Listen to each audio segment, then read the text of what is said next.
kasih Anda masih bersama kami dalam Berita Aceh. Bagi Anda yang baru saja bergabung, kami hadirkan kembali 3 berita utama hari ini. Implementasi identitas kependudukan digital di Kabupaten Aceh Besar masih rendah lantaran keterbatasan perangkat di kalangan wajib KTP.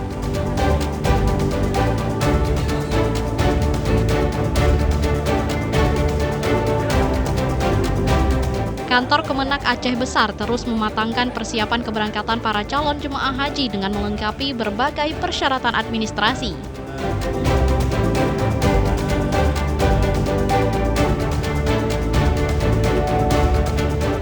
Sejumlah atlet panjat tebing terus menjajal kemampuan menghadapi Pekan Olahraga Aceh mendatang.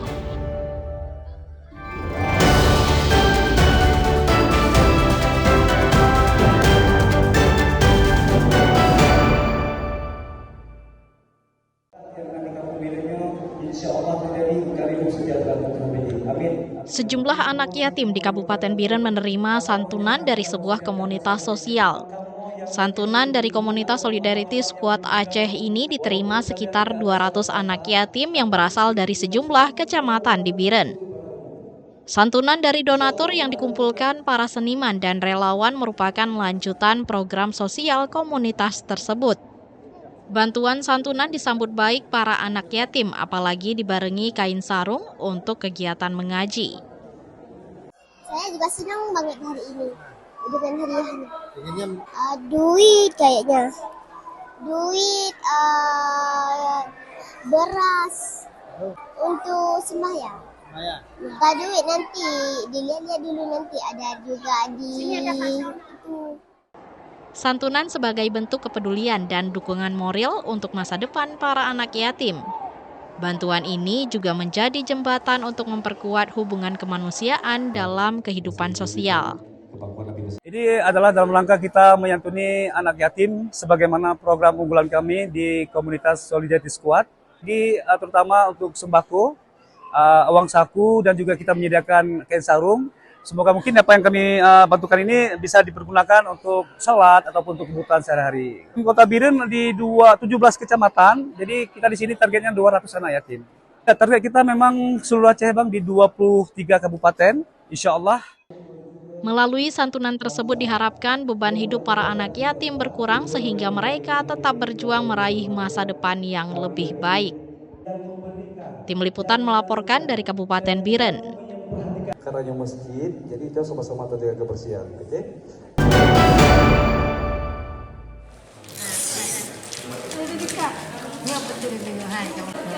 Puluhan lansia di Kecamatan Masjid Raya, Kabupaten Aceh Besar diajarkan cara membuat kerajinan tangan berbahan daun kelapa. Lansia Gampung Nehen penuh semangat belajar menganyam untuk mengusir rasa sepi. Para peserta sekolah lansia ceria juga serius sambil kerjasama menyelesaikan tugas membuat anyaman dari daun kelapa. Kegiatan ini merupakan bagian dari upaya pemerintah memberdayakan para lansia agar tetap aktif, sehat, dan produktif. Para lansia terdiri dari pria berusia di atas 60 tahun dilatih kembali menekuni keterampilan tangan. Di sekolah ini, para lansia juga berkesempatan memeriksakan dan mengikuti terapi kesehatan. Ibu kan sudah tua, kurang ikut lagi ini baru ini. Biasanya ikut di rumah ngapain aja Bu di rumah? Nggak ada kerja. Nggak ada kerja juga? Sakit, sakit lambung. Nah belajar seperti ini pernah nggak sebelumnya? Kalau ada di PKK, pikir. Penting ikut ibu biarpun nggak bisa jadi dia nggak bisa ini bikin lagi ibu bisa. Yang penting kita usaha. Sekolah lansia merupakan sekolah dari program Kementerian Kependudukan dan Pembangunan Keluarga dan BKKBN. Melalui sekolah ini, lansia diharap mampu berkontribusi bagi masyarakat atau minimal bagi diri sendiri. Sekolah lansia ini merupakan kipin dari Kementerian Kependudukan dan Pembangunan Keluarga. Di sekolah lansia itu membuat mereka itu lebih bahagia, lebih senang, bisa bersosialisasi bersama teman-temannya. Dan salah satunya misi kita untuk mengembalikan atau mengeluarkan lansia itu melalui kesepian di dalam keramaian. Kita mengharapkan lansia-lansia yang ada sekarang itu setidaknya walaupun tidak bisa bermanfaat untuk orang lain, jadi menjadi lansia mandiri. Tak hanya keterampilan tangan, para lansia juga diajarkan materi cinta kasih, lingkungan, sosial, dan agama. Mereka diajarkan memandikan jenazah. Sejak diluncurkan 2024 silam, BKKBN Aceh telah mewisuda 780 peserta sekolah lansia dan mendirikan 200 sekolah di seluruh kabupaten kota di Aceh. Sekolah dengan lama pendidikan 12 kali pertemuan ini dipastikan bertambah seiring meningkatnya keinginan para lansia untuk dapat bersekolah. Tim Liputan melaporkan dari Aceh Besar.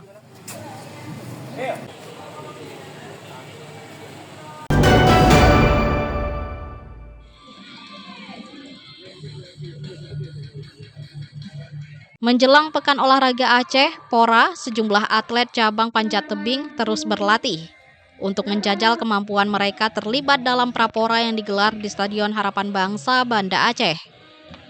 Sebanyak 127 atlet putra dan putri mengikuti ajang kualifikasi menuju PORA.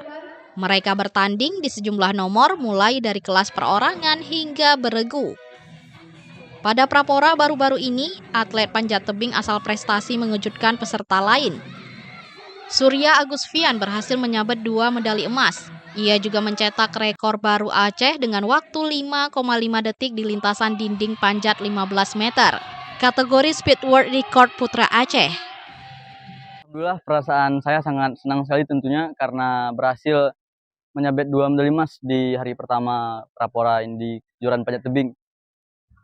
Dan harapan saya ke depannya, saya dapat bertanding di kancah yang lebih tinggi, tentunya seperti internasional, lebih tepatnya di Olimpik.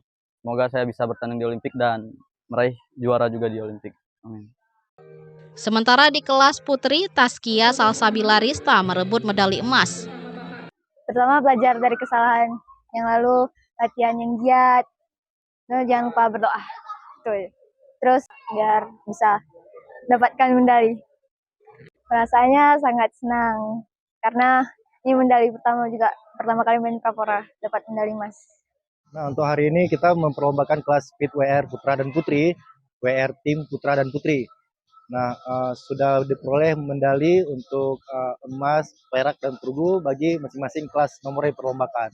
Ya, harapan sangat banyak ya, bagaimana perkembangan olahraga panjat tebing sendiri sangat populer sekarang, dan harapannya masyarakat bisa tergabung dan terlibat dalam olahraga panjat tebing yang juga nantinya bisa didukung oleh pemerintah provinsi dan juga pemerintah daerah masing-masing.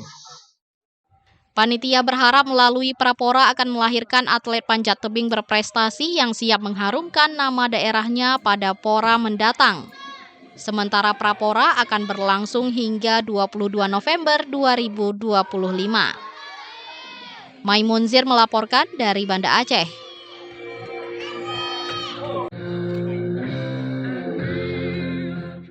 Informasi tadi mengakhiri jumpa kita dalam Berita Aceh hari ini.